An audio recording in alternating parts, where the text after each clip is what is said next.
Todos os anos, A ONU, ela publica um relatório que, por sua vez, vai dizer que, no relatório publicado em março desse ano, diz que sociedades que praticam a generosidade são sociedades melhor e mais desenvolvidas. Eu acredito que nós estamos vivendo numa sociedade doente. E permita-me dizer, penso eu, que nós continuamos adoecendo. Isso porque cada vez mais nós pensamos em nós mesmos e cada vez menos a gente pensa nas pessoas que estão ao nosso redor. Eu quero chamar a sua atenção para que você faça uma reflexão. Como é que está a sua vida? Como é que está você? Fisicamente, mentalmente, como que você está? Como tem sido a sua prática de generosidade com as pessoas que estão ao seu redor? O ano era 2009. Eu trabalhava numa empresa e lá nessa construtora nós não tínhamos o hábito de atender clientes que queriam comprar. Apenas atendíamos clientes que já tinham comprado. Era 1h30 da tarde. Então uma assistente diz para mim: Magno, tem um cliente lá querendo ser atendido. 1h30 da tarde. Eu falei: mas aqui a gente não atende. Mas ele disse que quer falar com alguém da construtora. Eu falei: tá bom, pede para subir.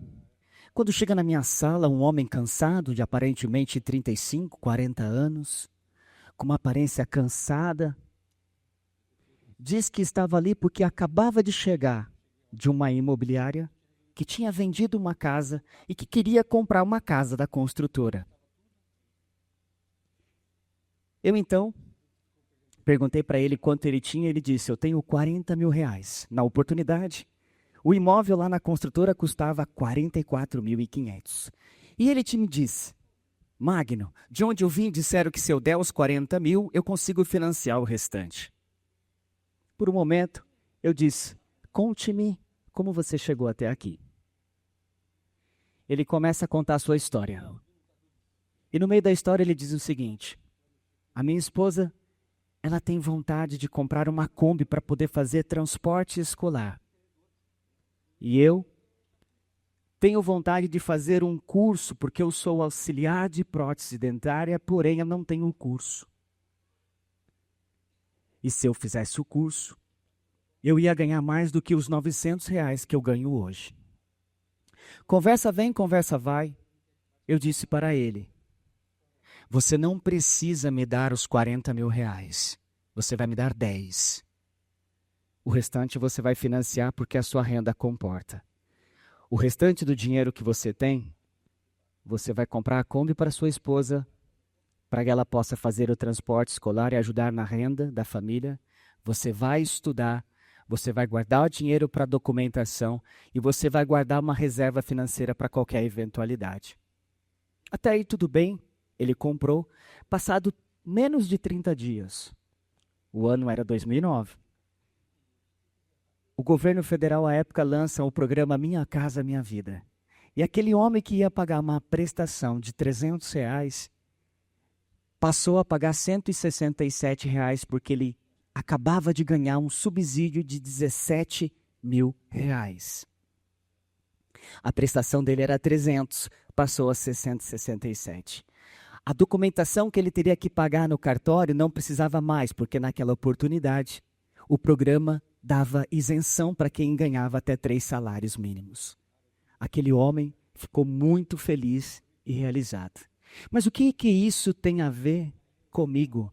O que isso tem a ver?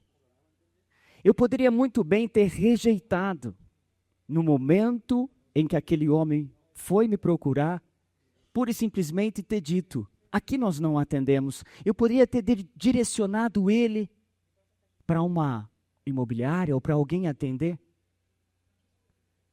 Porque majoritariamente é o que nós fazemos. A gente sempre olha para nós e dizemos, isso não é comigo. E a gente sempre dispensa. O que eu fiz ali foi algo tão simples, mas que hoje, cada vez mais, não aparece mais entre nós. A escuta ativa. Nós escutamos as pessoas, mas não queremos ouvi-las. Quantos de nós, muitas vezes, não queremos nem perguntar para as pessoas como é que elas estão, com medo de que elas comecem a contar como elas estão e a gente não tenha tempo para poder ouvir. Isso é complexo, isso é difícil. Quem vive nessa sociedade precisa ter essa escuta ativa. Nós vivemos para servir. E quem não consegue servir, não serve para viver, dizia Mahatma Gandhi.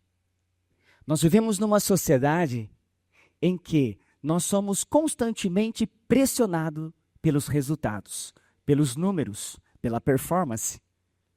Constantemente somos, todos os dias, pressionados para que possamos alcançar os resultados, independentemente de como os resultados serão alcançados.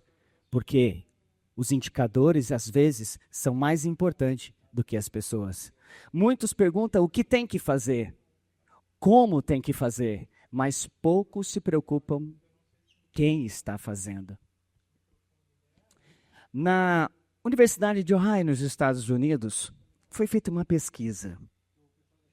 E foi identificado que, quando nós praticamos a generosidade, um hormônio é liberado em nós.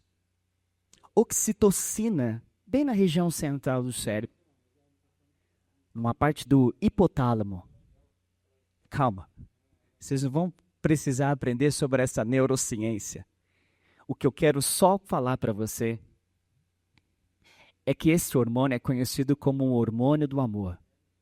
São mais de dezenas de benefícios que, quando ele é estimulado nas nossas vidas, produz uma série de benefícios e efeitos em nós que chega a surpreender. Diminuindo o estresse, ansiedade, depressão, melhora a qualidade do sono. Puxa, peraí. Uma simples atitude de generosidade? Lembra quando eu te disse que penso eu que estamos vivendo numa sociedade que se adoece a cada dia? Porque cada vez mais é uma sociedade ansiosa, depressiva, que vive na crise do pânico. As doenças emocionais, elas já estão superando as doenças físicas. Quanto mais a gente pratica a generosidade, mais hormônio do amor libera em nossas vidas. Mas então, o que eu quero deixar para vocês aqui? O que eu quero trazer para vocês? Eu vou dizer na prática. Às vezes eu estou no escritório, enrustido na minha mesa, preocupado com as decisões que tenho que tomar, ligações não param, mensagens chegando a todo momento, a pressão do dia a dia, e literalmente, eu paro tudo. E um dia desses, eu saí, como de costume eu faço. Eu costumo dizer, vou respirar. E andando literalmente por essa rua atrás aqui deste local, comecei a olhar pelas calçadas. De repente eu olho para um ponto de ônibus, vejo lá uma mãe, com uma criança de colo, com um semblante cansado. Olho para o semáforo e vejo alguém vendendo alguma coisa. Olho o morador em estado de rua. Olho os carros apressados, sem paciência alguma. As motos cortando os carros, com menos ainda paciência. E continuo a andar pela calçada. De repente me deparo com um homem, um vendedor de sorvete. Ele parava em cada loja oferecendo o picolé e ninguém comprava. Por volta das 4, 5 horas da tarde. Passo por ele. 10 metros depois, eu volto. Eu falei, tudo bem? Me dá um picolé de coco queimado. Aquele homem ficou tão preocupado em procurar o picolé em meio àqueles muitos, porque deu para perceber que ele não tinha vendido quase nada, porque o carrinho estava cheio. E eu fui pedir justo o picolé de coco queimado. E ele começa a fuçar, ele começa a procurar. E ele de repente acha com aquela cara disso, vou fazer a venda. Então eu tiro R$ 100, dou a ele. Ele olha para mim e fala, eu não tenho troco. Eu falei, é seu. Vai para sua casa. Vai mais cedo embora hoje. Visivelmente aquele homem fica emocionado, olha para mim e diz, eu estou com uma hérnia de disco, mas eu preciso levar o sustento para casa. E eu estou o dia inteiro andando pela rua e não vendi quase nada.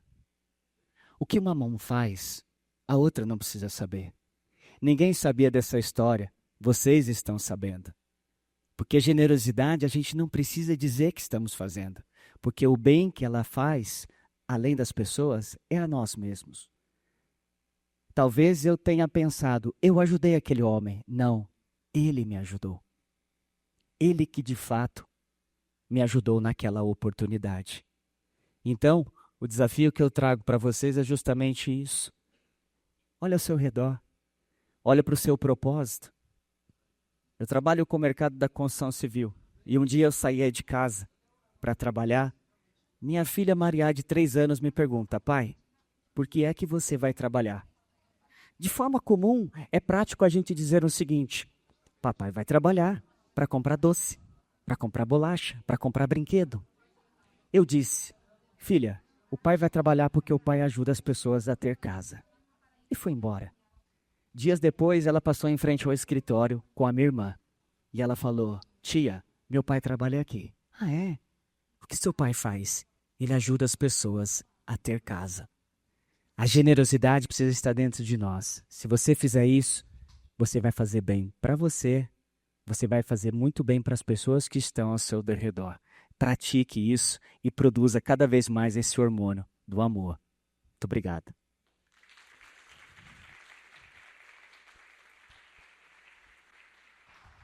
Obrigada.